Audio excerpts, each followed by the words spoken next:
Okay, we're going to start. Welcome, everybody. This is Dan Weisberg, and I'm the National Director for the TutorMate program. We have over 400 tutors registered at the moment. Well over 200 have already signed on. We are very glad to have you with us, and we appreciate your taking the time to be here today. We do have a very full agenda, so let's get started. First, we have a special guest from the Campaign for Grade Level Reading, whom we'll introduce momentarily, Patrick Corvington. Then we'll highlight some of the terrific media attention which TutorMate has garnered in various cities around the country. We'll give you an update. We are going to give you an update as well on our expansion plans this coming fall. Then we've invited one of our favorite TutorMate teachers from New York City to share her thoughts about TutorMate and about teaching at-risk young students in her city. We'll acquaint you with some TutorMate improvements that are planned for the coming fall, basically our roadmap. Then we would like to recognize some of our exemplary tutors and organizations for their dedication and commitment. And of course, in some cases, their senses of humor.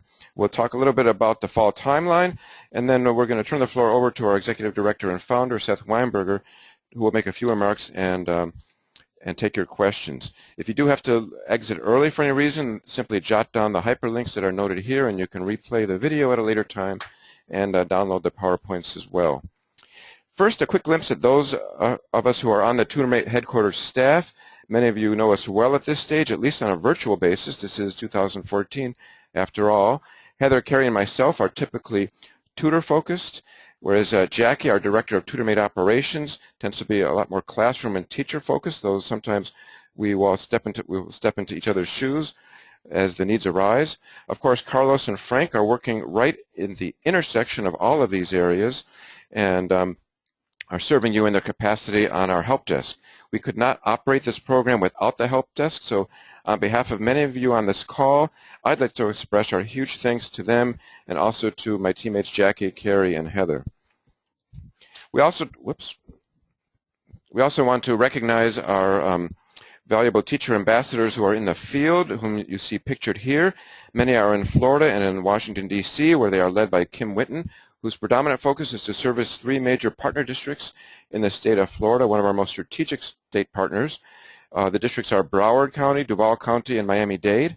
Our teacher ambassadors work closely with TutorMate and TeacherMate teachers out in the field to be sure that teachers understand how to manage the TutorMate system so that it is both reliable and simultaneously non-intrusive. That can be a tough balance to try to strike, but they do make it possible, and we're really proud of them.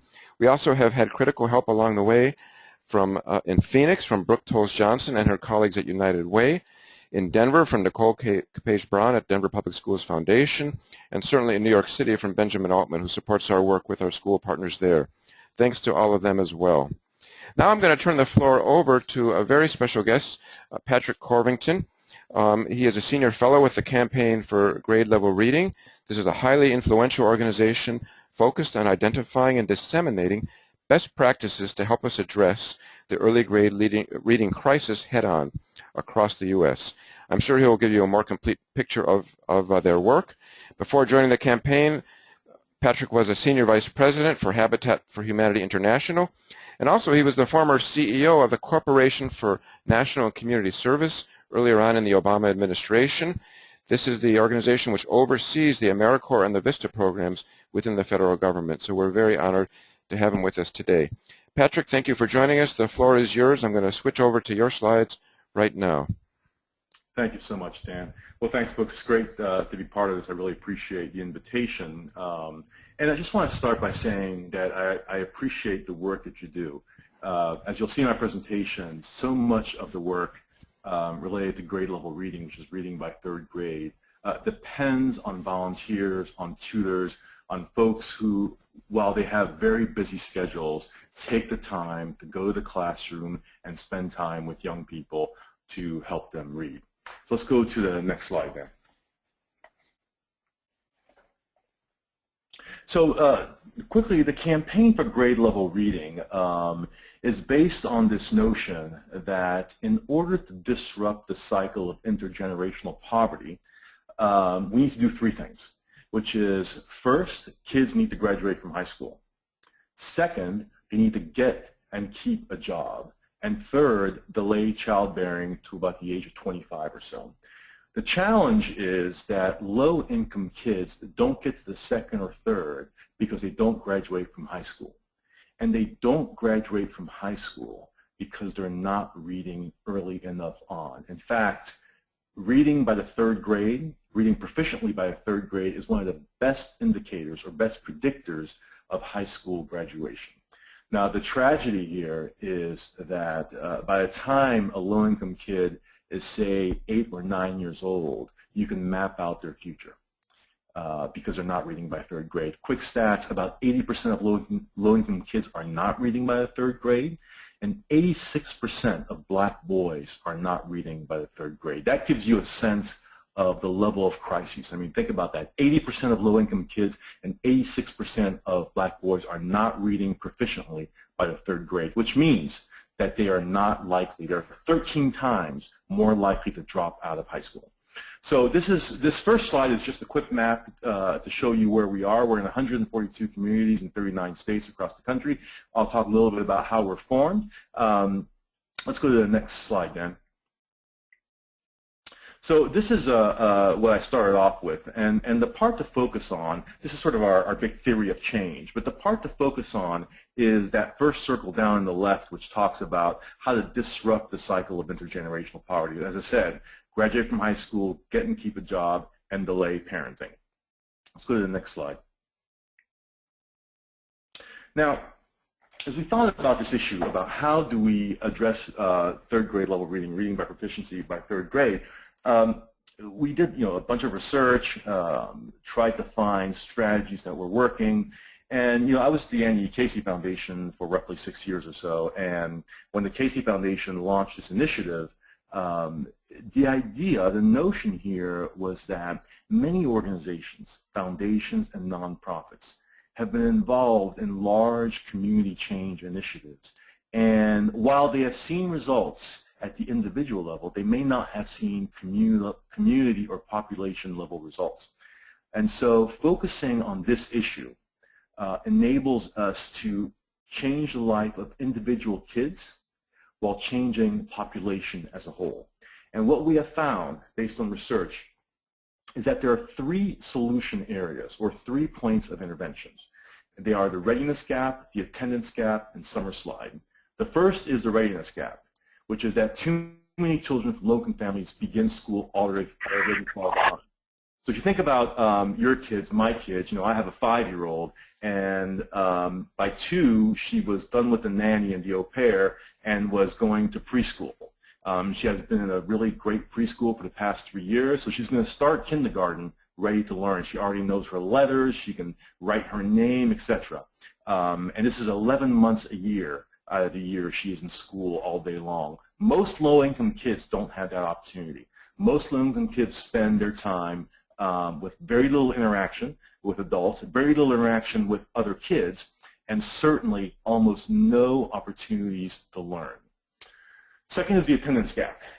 This is a pretty straightforward one, which is that you have to be in school to learn. And what we're finding is that too many kids from low-income families are missing too many days of school. And the challenge here is that they are missing school from day one, from kindergarten and on. We know that if you miss 10% of the school year, you fall almost a grade behind. So why are kids missing school? A couple of reasons. So first, there are public health reasons. We're finding that low-income kids tend to be more sick than their peers. For example, one of the big issues in low-income neighborhoods is untreated asthma.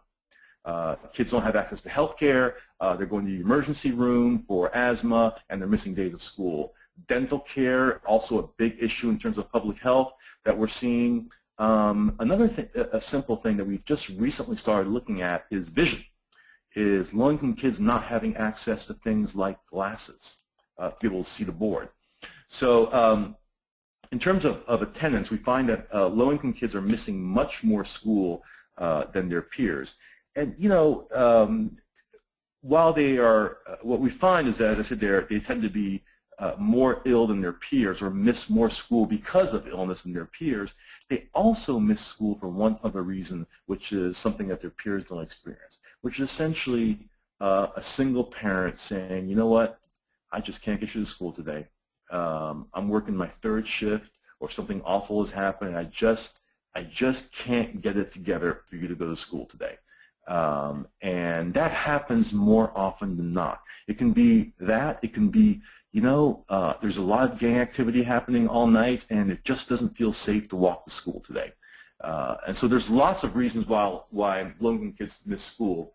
What we do know is that if they miss too much school, they fall behind. And then finally, the summer slide.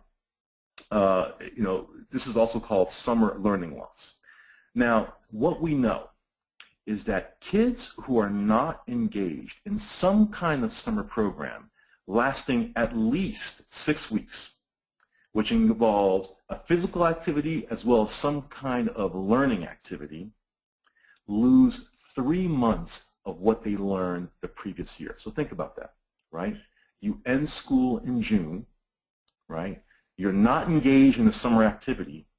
You start the next school year further behind than when you ended the previous school year, right? So kids who are already behind are falling further and further behind as they're not engaged in summer activities. When I do this presentation with a live audience, I often stop and say, oh, by the way, how many of you have kids under 12? And you may do this where you are now.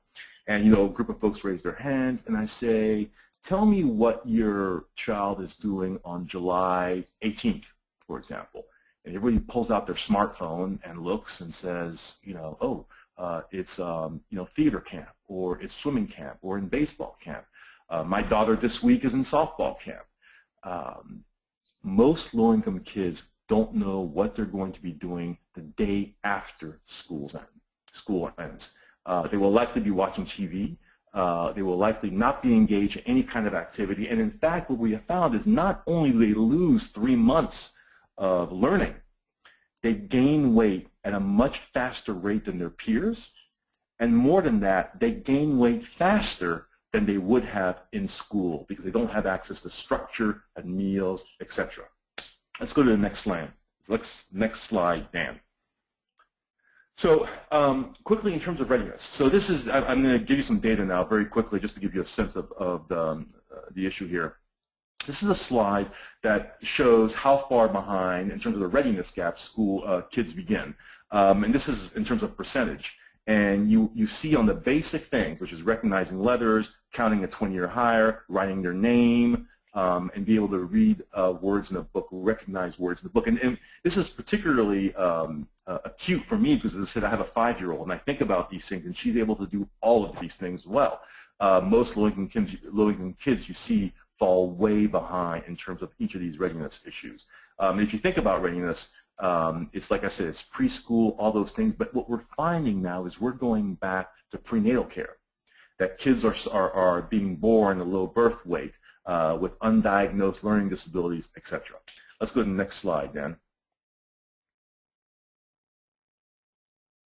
Now, in terms of readiness, this is I think a shocking slide for a lot of people. It was for me when I started looking at this data, which is if you think about young kids, and again, I use my kid because of her age, is, in her room, she has a library of books, right? It's books that she's gotten for Christmas, for her birthday, her older sister's books that she's inherited, books that we bought her, etc. In middle-income kids, the ratio is 13 books per child. So each kid has at least 13 books, right? For low-income kids, the ratio is 1 book per 300 children. Now, that's a hard slide to believe, a hard piece of data to believe, but in fact, that is the case. What we're finding, and this is in terms of age-appropriate books, so not books in the household. Most households have a phone book, have a Bible, have some other books of that nature. But in terms of books that are age-appropriate for kids, 1 book for every 300 kids, which is to say, basically, that most low-income kids have absolutely no access to books during those years. Let's go to the next slide. Absence. So we talked about absence and missing 10% of school, putting you a year behind. What this shows is that the kindergarten absence rate, so in kindergarten, how it affects reading or reading scores by the 5th grade, right? So if you see that kids who are missing up to greater than 10% of school in kindergarten are already roughly eight points in terms of performance behind their peers. So, missing school in kindergarten and missing school in 1st grade and 2nd grade, et cetera, puts you further and further and further behind. Let's go to the next slide. Now this is one of my favorite slides because this piece of data is, first of all, it's I think one of the easier challenges to take on in terms of this issue. Readiness has all kinds of policy issues in terms of universal health care, universal child care, universal pre-K, expanding Medicaid services to more and more poor kids, all that kind of stuff. And so it's a tough one to manage because there's so many national policy issues you have to wrestle with, right? Attendance, another tough one.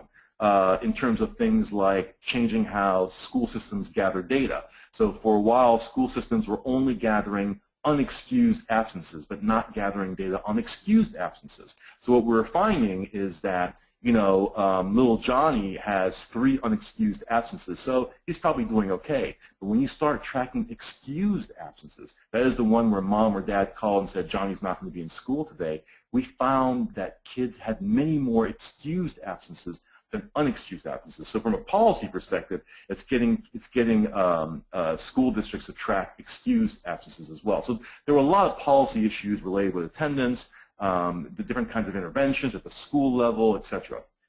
Tracking kids individually, those kinds of things are difficult to do, but all are doable. In terms of summer, this is really straightforward, is how do we get kids into more summer programs that have physical and learning activities. And what you see here is the blue line tracks middle class students. And you see a fairly nice steady trajectory over the years, right? But what you see with low income kids is, as I said, they fall 2 to 3 months behind their peers and 2 to 3 months behind what they learned in the previous year. So they start this next school year further behind, and that problem compounds themselves each year. So as you see, the gap widens over time, and by the time they are in the 5th grade, they're nearly 3 years behind their peers. So imagine you're in a 5th grade classroom, but your reading level and some of your other skills are in about a 2nd or 3rd grade level. And what we also know, and this is the part that makes this intervention before 3rd grade so critical, is that the further along you are, the harder it is to create the intervention. Right? The further behind you are, the harder it is. And the reason that we focused on 3rd grade, and this ties directly to this, is that 3rd grade is where you go from learning to read to reading to learn. Right? So up until 3rd grade, you're learning how to do this thing called reading, decoding, understanding letters, etc. And now you have this tool by the 3rd grade. And moving on, you're using that tool, reading, to learn things, learn science, social studies, math, history, right? So if kids aren't reading by the 3rd grade, they fall further and further behind because not only have they not learned to read, they're now no longer able to understand the material, right? Now a quick comment here, and whenever we do this talk, there's always somebody in the audience who says, what about STEM, right?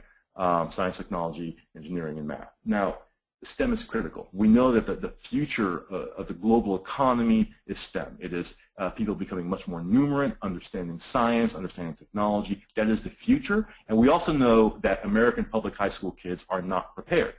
And so what about STEM? Why aren't we focusing on that? Well, if you look at the math problems that kids have nowadays, they're all word problems. They're all essentially word problems. And if you can't read, you can't do math. It's that simple. If you can't read, you can't do math. So this takes on the STEM issue as well, or I would say it is a foundational piece for the STEM issue. Let's go to the next slide. So what can you do? Well, first of all, I would say you're doing it. I mean, this is again, as I said when I started the presentation, tutoring, intervening with an individual kid is one of the most important interventions we can have for a child. Building that relationship, working with them, this child having an adult that they can depend on is so critical at a social emotional level, but also critical in terms of learning, because what they have is somebody with whom they've built a relationship, but more importantly, somebody to whom they feel accountable. And I can't stress how important that is. So next week when you come back, I need to know, I need to have practiced my reading. I need to feel like I've done a little bit better, right? So that's a really critical piece. Now, in terms of the 3 interventions I mentioned, there are other things that you can do as well. So for example, as you chat with the person, with the young child that you're tutoring, you might ask them, did you miss school this week? Why or why not, etc. You might ask them, so what are you doing this summer? Right? Early on in the spring, what are you doing this summer? And start thinking about, well, is there a way that we could, put some summer programs in front of this kid, right? So it's taking on these issues, and the readiness one in particular is important because you can ask a very simple question, which is one of the biggest challenges low-income kids face, which is, did you eat breakfast this morning? Right? We all know what it feels like at 11 o'clock when we're at our desk and we haven't had time to grab breakfast because we were running to get the kids to school, etc. Imagine being a 7-year-old kid sitting in a classroom trying to learn, having not had breakfast. So these kinds of questions will, I think, help you better understand the child you're tutoring, but also think about how you might be able to help beyond the tutoring. And so I think that, again, the way that you're engaging with kids is fantastic.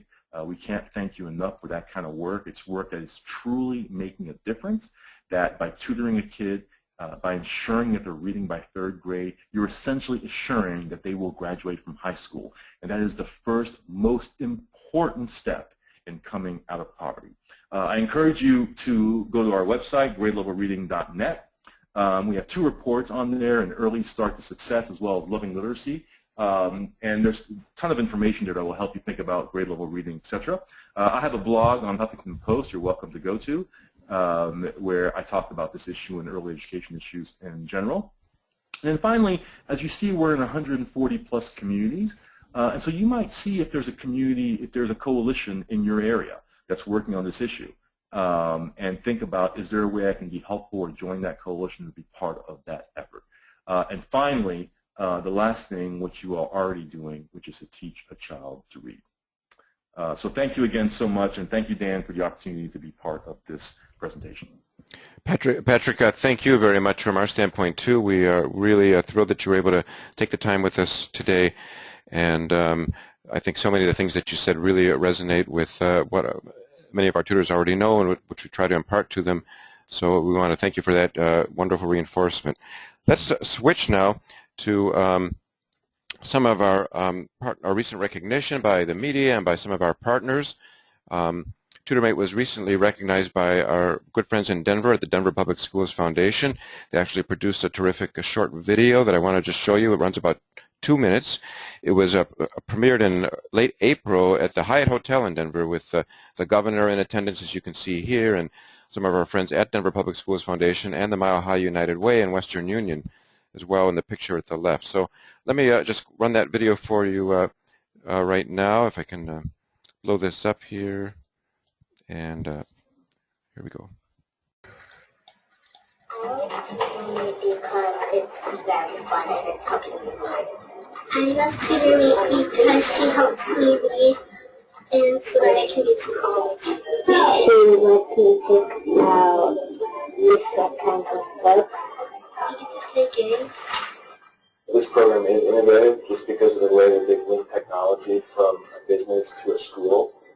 I'm taking a call with somebody across the world, and then 10 minutes later, I'm speaking to a student.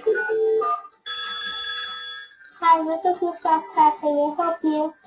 It's delightful to go from a budget meeting to reading to a 2nd grader. It's just uplifting. It's a breath of fresh air in the day. Do you want to get started reading? Yeah. Which book do you want to read today? Basketball. The basketball one? My brother the frog. The frog? All right. The frog jumps up. Good job. He has a long, sticky tongue. What do frogs have sticky tongue.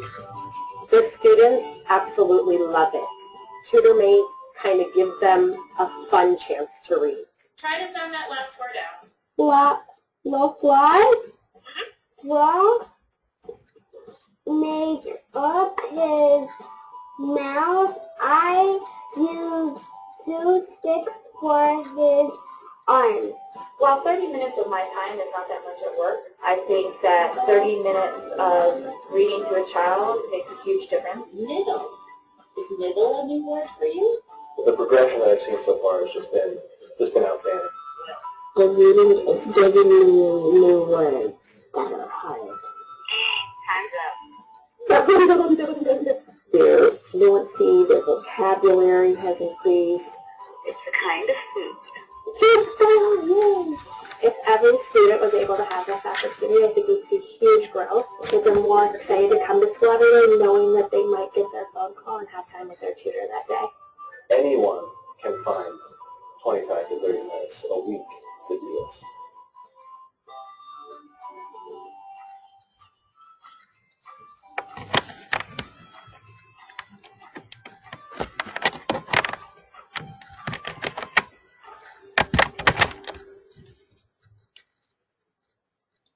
Great. So once again, to those of you on this call from Denver and the Denver Public Schools Foundation, thank you for that. We had a terrific start there 2 years ago with Janus Corporation, a terrific group there who sort of piloted TutorMate in Denver, and then last year we grew to quite a few new additional partners there, and this coming year I think we're looking at about 40 classrooms, so great success story. The Detroit Free Press had us on the front page as well. This past November, one of our great tutors from Quicken Loans, which is headquartered in Detroit, said, I've never done anything so fundamental as teaching reading to a kid. Thank you, Ann, for agreeing to participate in that interview. We had great coverage in Jacksonville with our work at Duval County Schools. Here, one of our first grade teachers, Nilda Allen, said that some students are shy about asking adults for help, but that's really where, from her perspective, TutorMate and online tutoring can really make a big difference. It really brings them out of their shells. Also in Arizona, ArizonaAZCentral.com, which is a Gannett news publication, had a great story as well about TutorMate. In fact, there was also a television news story aired as well, featuring Yolanda Stokes, one of our Wells Fargo tutors in Phoenix, in both these stories. And she writes, or she was quoted as saying, when we teach these children the ability to read, the confidence to learn, it can never be taken from them. And I think she really hit the nail on the head there. Thank you so much, Yolanda. Really, here's a terrific news story that doesn't discuss TutorMate per se, but it was put out just a few weeks ago in the American Educator Summer Edition, called The Importance of Early Learning, Starting Off Strong. It really, I think, underscores what you just heard a few moments ago from Patrick Corvington and from what our overall focus here at Innovations for Learning is, which is really around trying to put students on a solid foundation in that critical period before the 3rd grade. So I recommend this article to all of you. The link for it is in the lower left there, tiny.cc/AESummer14, and you can read it for yourselves. We have grown our TutorMate program to over 70 corporations at this point, which we're very proud of. It's a terrific accomplishment. We continue to see growth each year. This is a full list, in fact, of all of our organizations this past school year. We know already that it's going to be growing because we've had quite a few commitments just over the last 90 days or so from companies who intend to be starting this coming fall, such as Lockheed Martin, for example, and Amerisure Insurance, and probably Chrysler. You can see as I said, you can see the full list here. I've highlighted a number of organizations, about 6 or 7, that actually have produced over 50 or more tutors. These are like AT&T, Booz Allen, CBRE, for example, JP Morgan Chase, which itself, our friends at Chase have really recruited about 400 tutors this past year overall. So they are clearly a terrific example for all of you. If you can come close to that, we'd be just thrilled. We're really gratified with our support from Chase Bank Tutors. Janus Capital, as I mentioned earlier, and Nielsen are all great organizations. And really all of you, we think, are just been terrific and are in a great position to try to grow this coming fall. If you do have friends who work at larger employers, which might be a fit for TutorMate in your community, do drop an email to Heather or to Carrie or to myself. Of course, we are nonprofit, and the TutorMate program, while closing the gap, does not yet cover its annual operating costs. Nonetheless, with your help and that of your employers, we will aim to get there in a year or two. Obviously, our ability to scale quickly should allow us to amortize some of our fixed costs across a greater number of tutors and tutoring organizations as we grow. Special thanks and recognition to these 5 organizations who funded us really in excess of the I think equal to or in excess of $5,000, AT&T, Boeing, Chase, Booz Allen Hamilton, and Quicken Loans. We really appreciate the support from all of you. Particularly, I think we had even the 5-figure contributions from Boeing and Chase and Booz Allen. So please let your managements know how grateful we are. We want to single out also AT&T because we've had special support from their African American employees group. They're called Community Network. And they worked behind the scenes to get us some corporate dollars for this program, and we want to extend a particular thanks to all of our community network volunteers at AT&T. Here is a map of our upcoming school year where you can, as you can see for yourselves, we've added some new partner districts. The 4 ones in particular I'll mention in a moment, but this brings us to about, if my math is good here, about 15 school districts this fall. That's up from 11, which we just ended with. So again, you can see the strategic growth is there, and there's still 1 or 2 districts that are thinking about joining between now and September. So it's quite possible that this map will be growing. Here is a view of our tutor volunteer count this past year. Sorry about that. We had about 1,730 tutors across the country. Our biggest percentage is, of course, in Chicago, which is our home base where we started the program. And then we have terrific volunteer counts in Washington, D.C. and New York City with 350 and 225 respectively. Detroit and Denver have been growing at impressive rates. We've launched the program this past year in Broward, in Duval, and in Phoenix. And we're very pleased with our showings there. We'll be redoubling our efforts in Miami and Seattle to try to grow.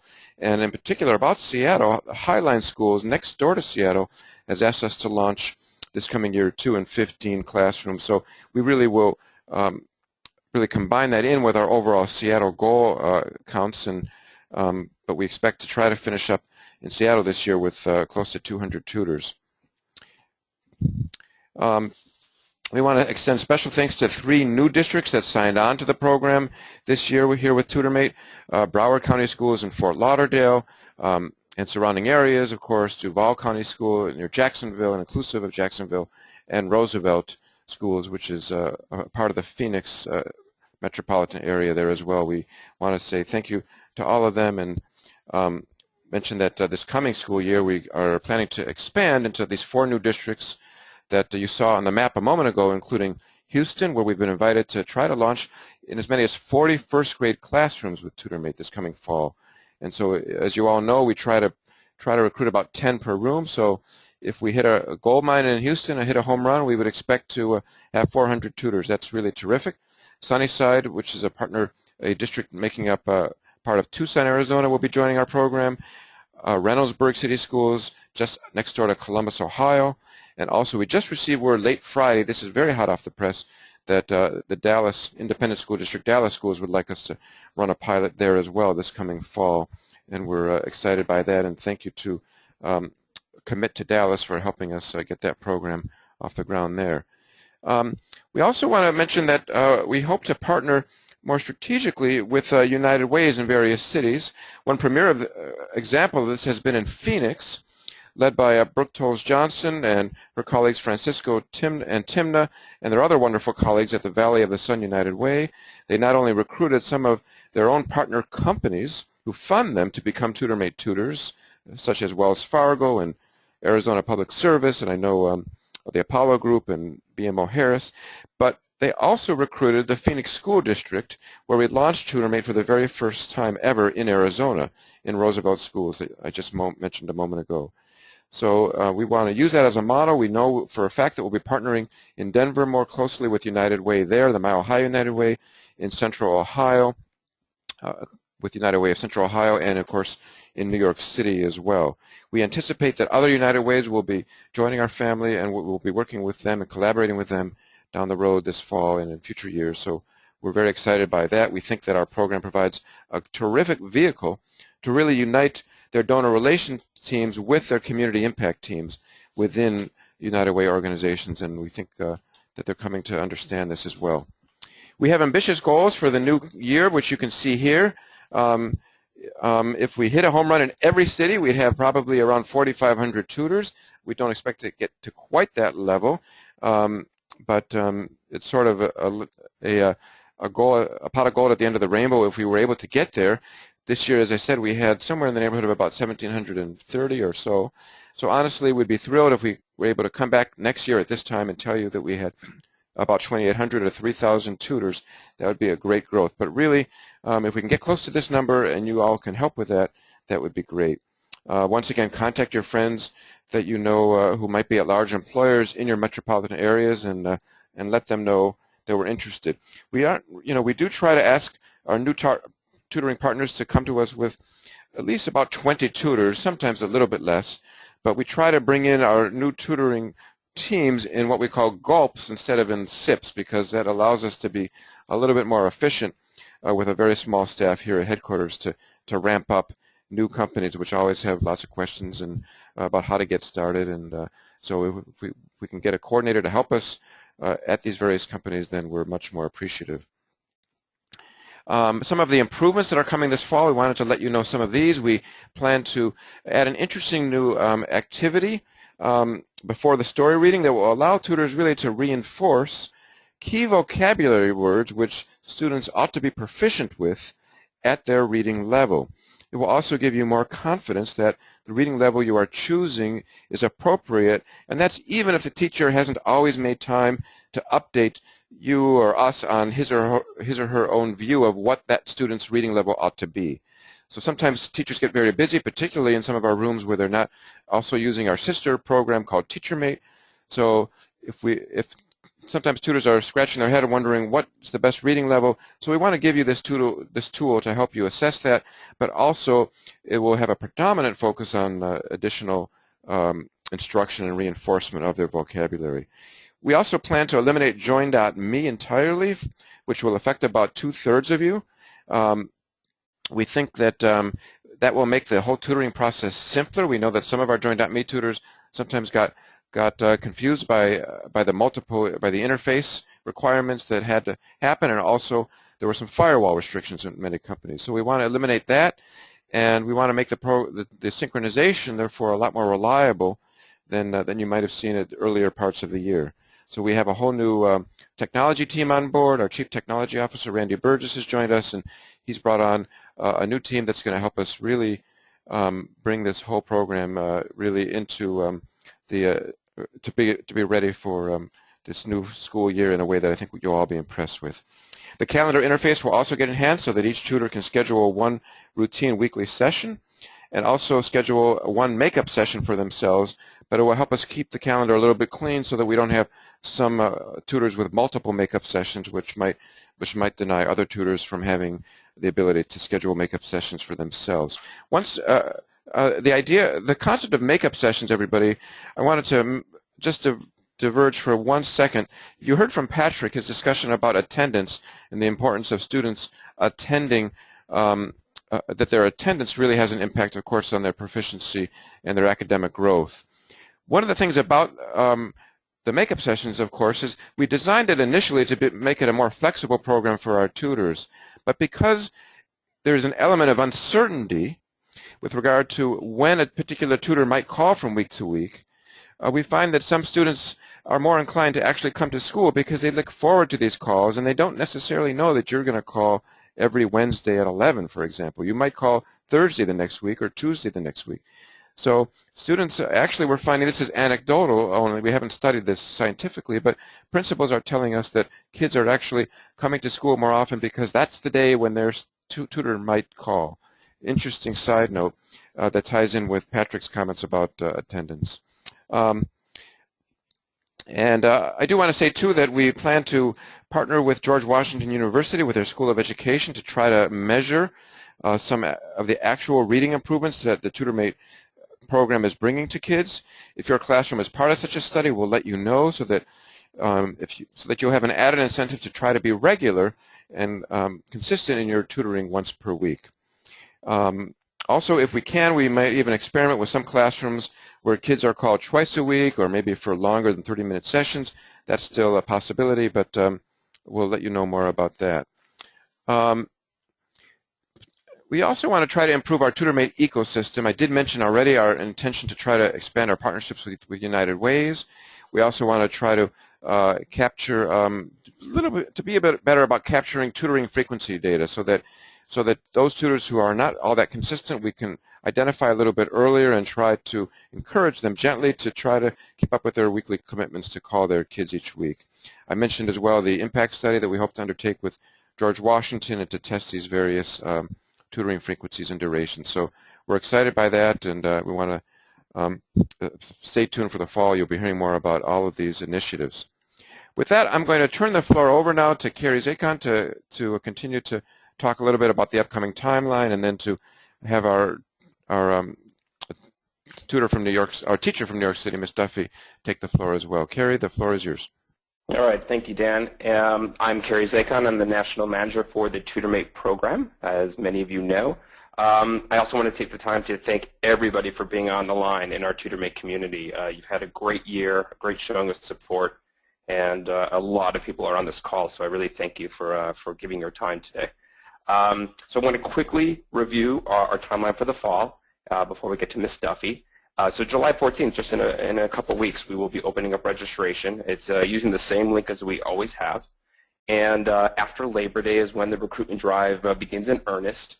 So we will wait for that to begin. And with any of the coordinators that are on the line, I will work with you to get that drive going. And by the week of September 23rd is where we will begin our trainings, especially the webinars for the new tutors. For the returning tutors, which hopefully is most of the people on this line, we will have a refresher video as we did this past year. So we will be emailing that out to everybody when the time comes. And tutoring will begin about the first week of, or after the first week, second week of October. And we'll launch in a few classrooms at first, and then we'll have a rolling start to get everybody running probably by early November. And about 4 to 5 weeks after the school year begins, we will start to meet our students. So this year, in earnest, we're going to have more of our tutors come to the classroom to meet your student soon after you launch and say hello. And also, we will have conference calls with our teachers. So you'll do probably one or the other. All right, next slide, Dan. All right, so next we want to take a moment. This is the part of the program where we want to recognize our hardworking teachers. TutorMate exists to support the people who are most responsible for helping our students to learn, which is our teachers.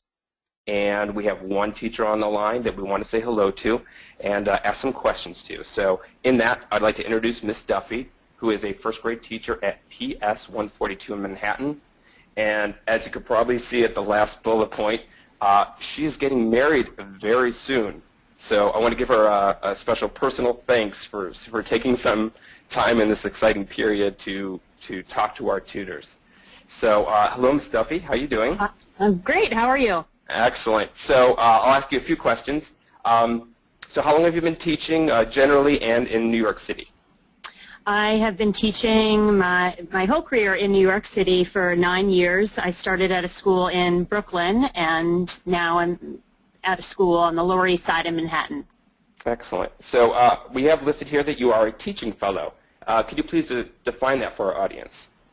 Sure. That kind of falls under the AmeriCorps umbrella. I had a career prior to teaching and went through this as an alternative way to get a certification into teaching. So basically had a kind of short introduction to teaching and then was thrown into the classroom while taking my graduate courses, and trial by fire is how I describe it. Understood. All right, thanks. So this is a big question here, but what are the most common challenges your kids face in their reading achievement? I have to say, listening to Mr. Corvington, my students have those challenges, the readiness gap, the attendance gap, the summer slide. That is what we see every single day in our classroom. And I mean, it's everywhere from They just don't have the early exposure to reading, somebody at home reading with them every night. Often lack of reinforcement at home during the school year as well as the summer months, be it parents working multiple jobs or just not having the structure to do that. Many of our students are either first or second generation from Puerto Rico or the Dominican Republic, and Spanish is the primary language spoken at home. They don't have the exposure to the vocabulary that other students might have, so everything becomes more challenging because they don't have that basis and that structure and reinforcement. Mm-hmm. Yes. So how many years have you been working with TutorMate? You know what? I don't know if we just completed our 3rd year or the 4th year. The time has gone by so quickly. It's been at least 3, so I know that part at least. Yeah. So it's been at least 3. So what impact on the kids have you seen from the TutorMate program, either subjectively or objectively? I just have to say the excitement. The kids absolutely know the day their tutor is supposed to call. We have a schedule up, and it's actually prompted them to learn how to tell time. We don't have any digital clocks in the classroom. Like, is it 11:30 yet? Is it 12:30?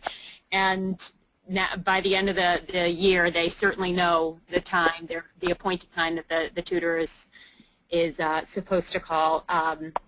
They're just so excited. The excitement about reading. Reading should be fun. We want it to be something the kids want to be doing, and this is just such a great avenue to practice and to do that. And certainly, I mean, we have 23 kids in our class, and we just don't have the time to always be meeting one-to-one with the student. And I might have a 5 to 10 minute conference one-to-one once or twice a week with a student, and then also some small group time. But for these students who are paired with a tutor to have a dedicated half hour a week to not just read but also interact and develop that relationship is so important and so crucial and so wonderful.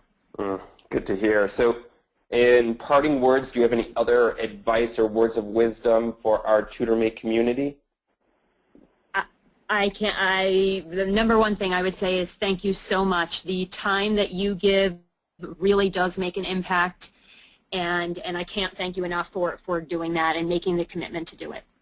All right, thanks. I really appreciate your time, and of course, getting married, so congratulations. Thank you. And enjoy the process and events. All right, thanks. All right, thanks, Ms. Duffy. Bye-bye. All right, next slide, Dan.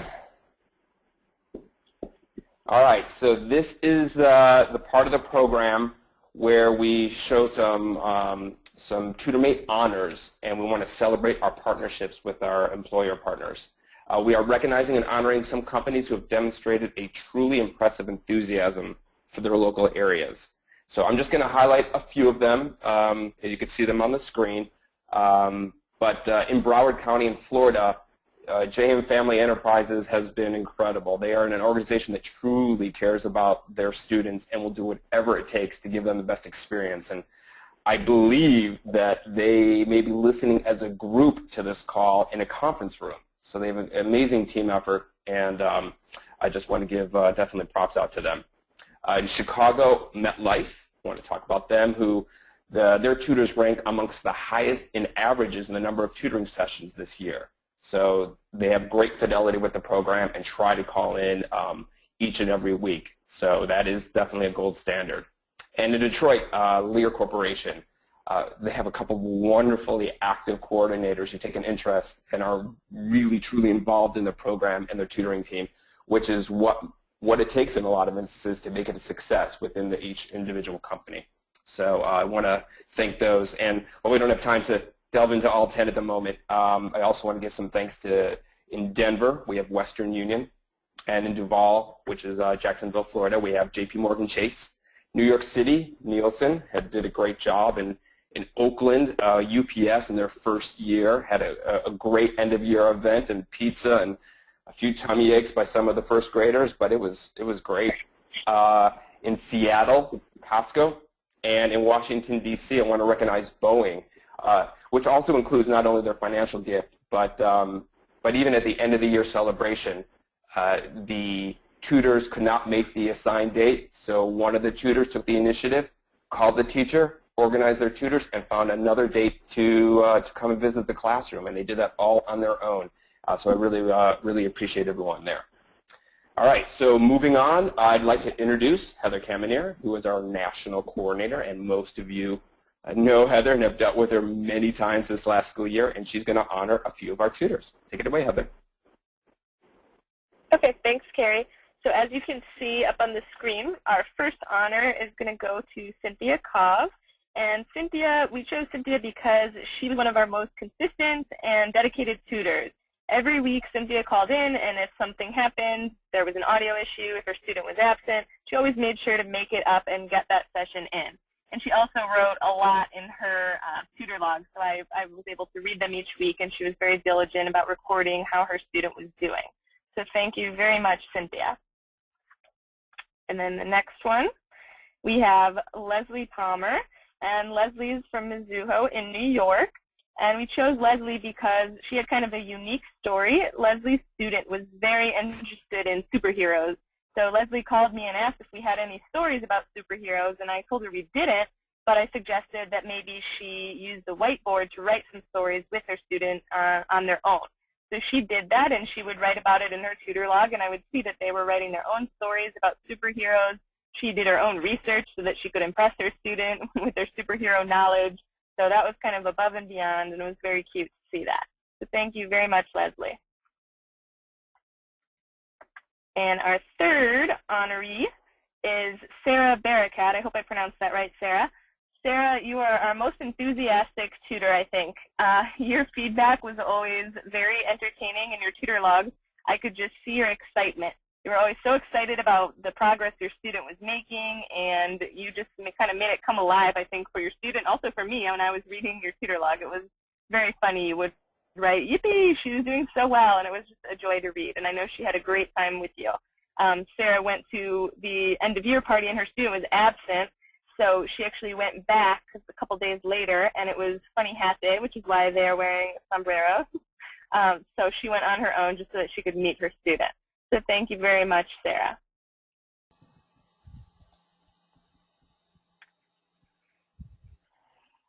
Okay. Thank you very much, Heather. Appreciate that. So, Dan, you're taking it over? No, go right ahead. Oh, okay.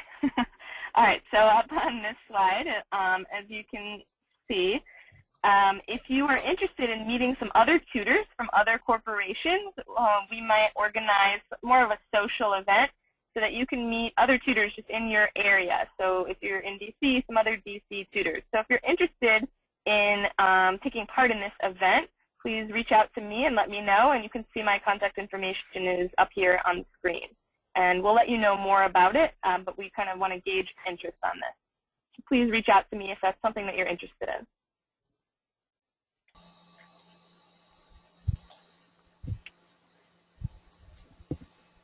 And then lastly, if you have anything that you would like to share with us, you can definitely send that to me at any time. And as you can see there, we're also going to be sending out our surveys at the end of the week. So if any of you tutored last year, you remember that we like to send out a survey. It'll just be maybe 8 or 10 questions, pretty short. But it's really nice to see everybody's opinions and perspectives. So please just take a few minutes to fill that out and send it in. And then we can analyze the results, and it'll help us improve things for the fall. Great. Thank you very much, Heather. This is Dan once again, and thank you again to all those organizations and tutors that were recognized. I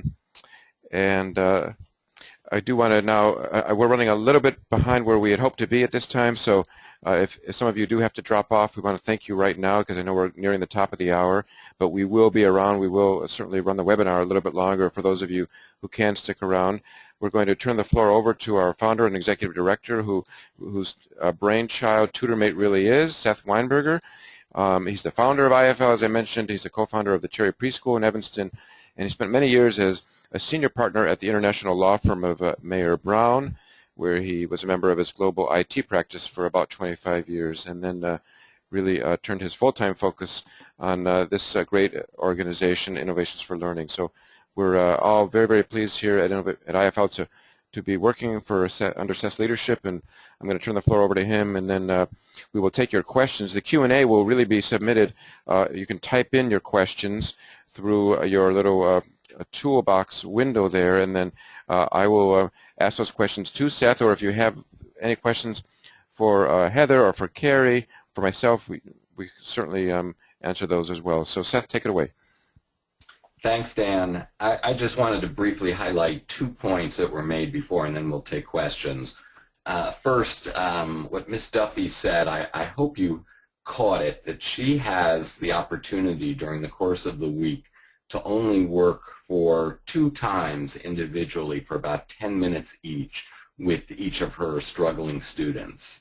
You can quickly do the math. That means 20 minutes a week that she has to work one-on-one with students. So when you have 30 minutes to work, you are actually more than doubling the amount of time that the student can work individually with a caring adult. Sometimes, as you know, in these homes, there's just not enough time for the parent. It could be a single parent to work with that student one-on-one. So what you provide is just incredibly meaningful when you see it in the context of what a teacher can do in a busy schedule that the teacher has. And the only other point I wanted to make, following up on Patrick Corvington's points, is, there's a lot of discussion about the importance of learning to read by grade 3.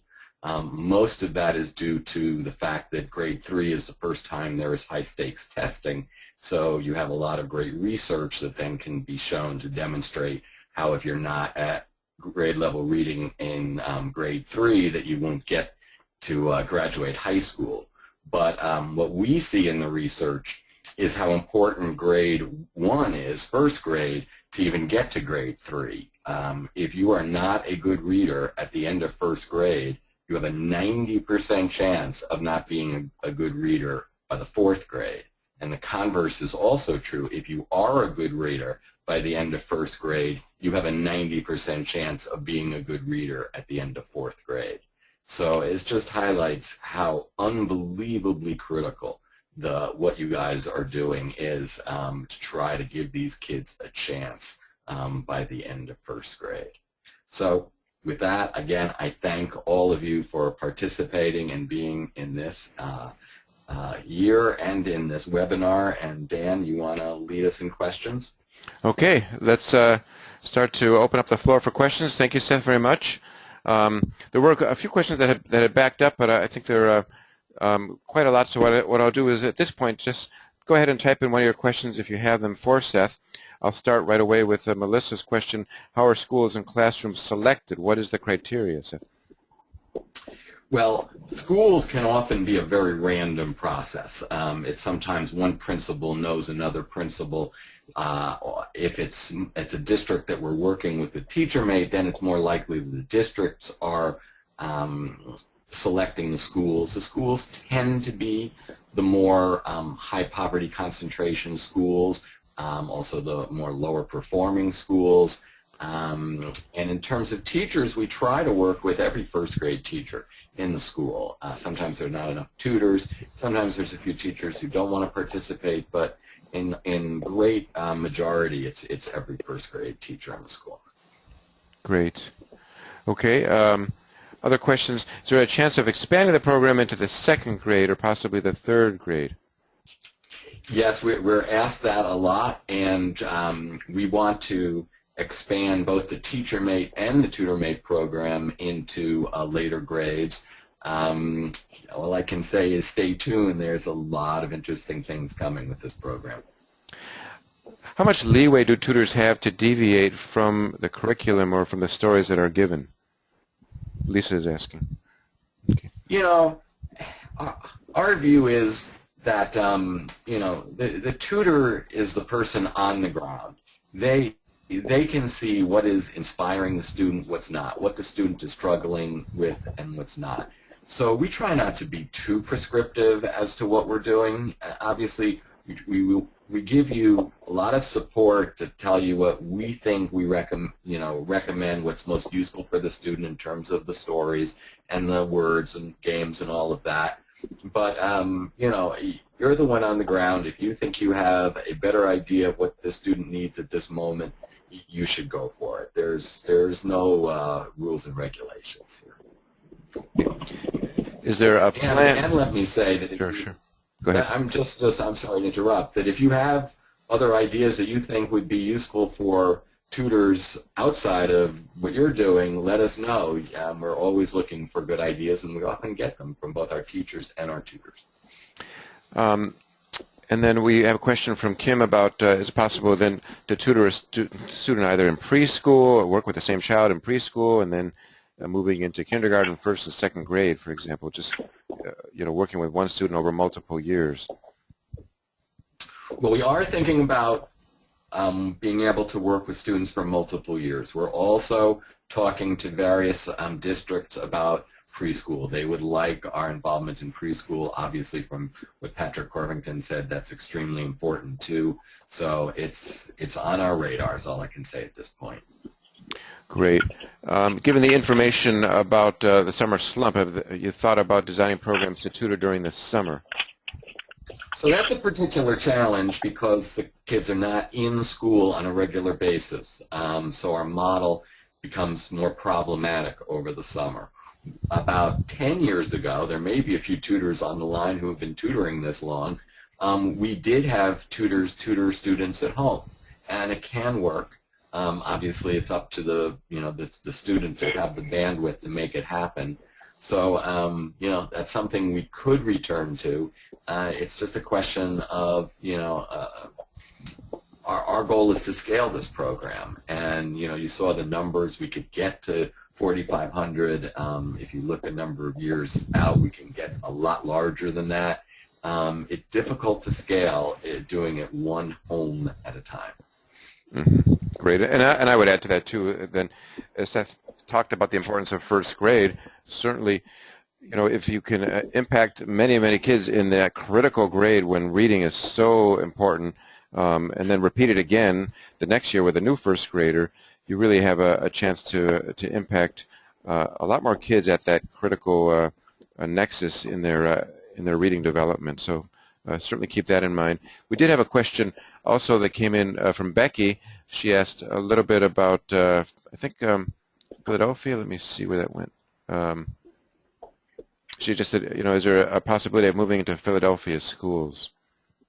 I guess you can talk about that generically. Yeah, that in general, our approach is we are going to take the TutorMate program really into any city with a high population of at-risk students, where there's a lot of students on a free or reduced lunch. That's certainly our market, and we do want to, because of the efficiencies of scale, we are trying to really recruit districts where we can get at least 10 or more classrooms to be efficient in our in this implementation process. It really is expensive for us to try to bring up a new district with 1 or 2 classrooms.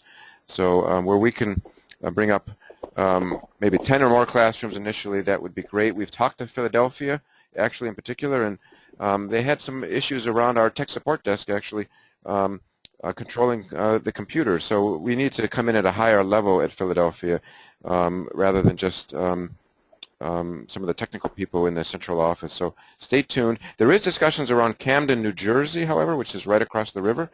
Our friends at J.P. Morgan Chase are thinking about potentially reaching out to the district there. So stay tuned, folks in that neighborhood. Quick question here, I think also from Greg. This was my first year tutoring, and I live in the Columbus area. What can be done to expand the program into the Columbus public school system? Well, Greg, we are moving into Reynoldsburg, right next door, which has a very high population of at-risk kids as well, and that's a pilot.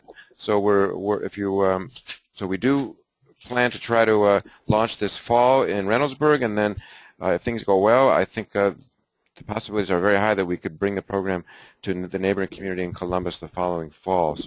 So do check with Heather about participating for Reynoldsburg. Andrew says, this past year my students' class was largely iPad driven.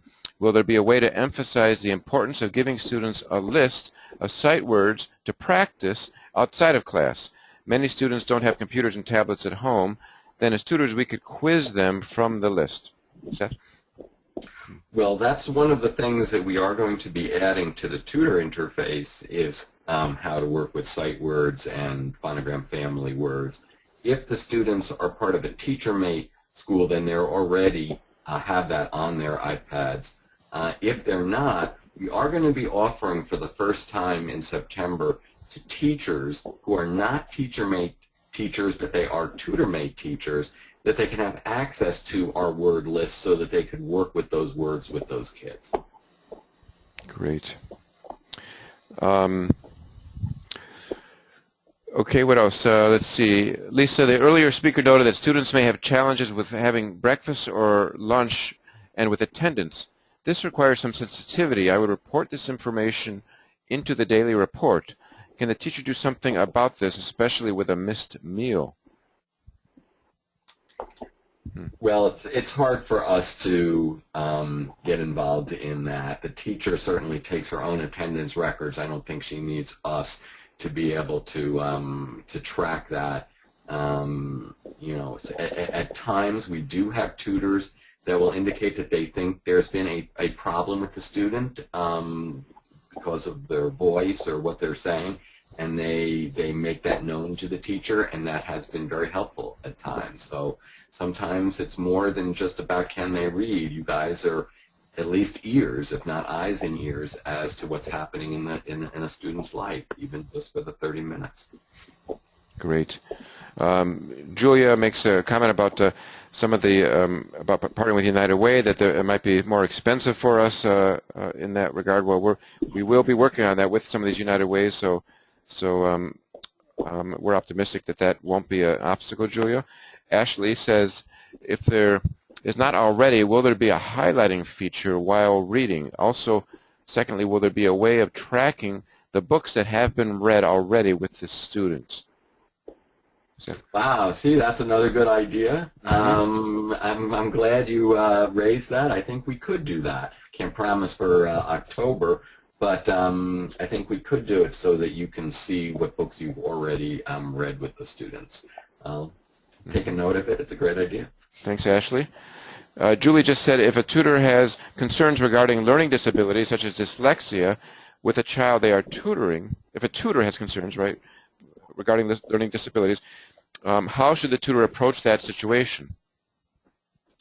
Again, I think to contact the teacher, we're going to add an easier way for you to contact the teachers than we've had in years before. Well, some teachers are very busy. They might not get back to you right away, but they will take those notes. So again, if you have any concerns about learning issues with the students, let the teachers know. Great. I think that's it for some of the questions that I'm seeing at the moment. Let me just scroll back to see if there's any earlier. Anne had asked, does the comment about attendance mean that we should try to be very consistent in our calls? No, Anne asked that. I think the fact that there is this flexibility that you can schedule makeup sessions for yourselves is a key component to the program. So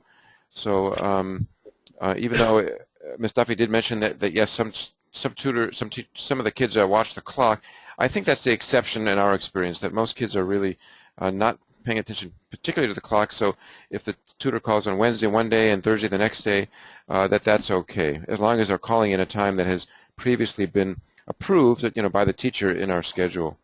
Let's see. Julia just mentions that she loves the opportunity to meet her reading buddy in the beginning of the year. Thank you. Kim says, is there a major school district that is not is there a school district that is not a major metropolitan area where we can be a part of the program? And again, yes, the answer, a town like 200,000 people, I would think that would be a large enough city probably for us to launch, Kim. So just drop us a note about that. But the district would have to agree to, we'd have to have at least 100 tutors and 10 classrooms. Okay. If a large corporation isn't part of the program, how would I pass that information along to try to get them involved? Really, we target companies in particular because we ask for some funding to help us subsidize some of our operating costs, and usually those are much more affordable. It's a nominal fee to large corporations, but usually nonprofits don't have a budget, or the federal government folks even don't really have a budget in their organizations for this program. So that tends to be one of the reasons that we focus on corporations. The second is because we can scale very quickly with just a little bit of education. They can outreach to hundreds or thousands of employees and get us quite a few tutors with much less effort. So I think that that's about it. We're about almost at a quarter past the hour. Sylvia did just send in a quick email. What are our additional plans for growth in CPS in Chicago Public Schools? And Sylvia, we do plan to grow for sure in Chicago. We're doing very well in Logan Square and in Burnham Park area. So I think we hope to partner more with United Way here in Chicago as well. So stay tuned for more news about that. We're so appreciative to your work with AT&T here in Chicago. So I think that's it for the questions. We're definitely well over. So I'm going to take this opportunity to say thank you once again, everyone, for joining us today, and let you know that up on the screen right now there are a few PowerPoint hyperlinks that you can use to download the PowerPoints. The video of this webinar will be available at the second hyperlink within 24 hours. The Denver video that you saw is on the third hyperlink, and some of the other media articles that you saw you can see as well by accessing the fourth and the fifth hyperlink. If you have any questions, again, certainly drop a note to Heather, to Carrie, and to myself. You see all of our emails here at the right. And with that, we want to say thank you. We hope that you all have a wonderful, relaxing summer, and we look forward to your return with us later on this coming fall. Thank you. With that, we're going to close. Bye-bye.